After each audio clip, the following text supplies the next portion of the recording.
Hello everyone! In this video, I'll guide you step by step on how to fix the Reshade No Effects Files Found or Textures Not Found error quickly and easily. First, open your Game folder where Reshade is installed.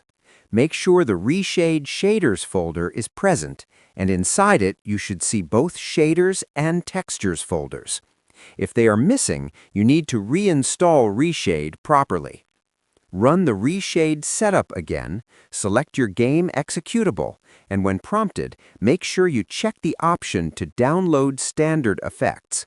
This step is very important because it installs the required shader files. Once installation is complete, launch your game and open the Reshade menu using the assigned key.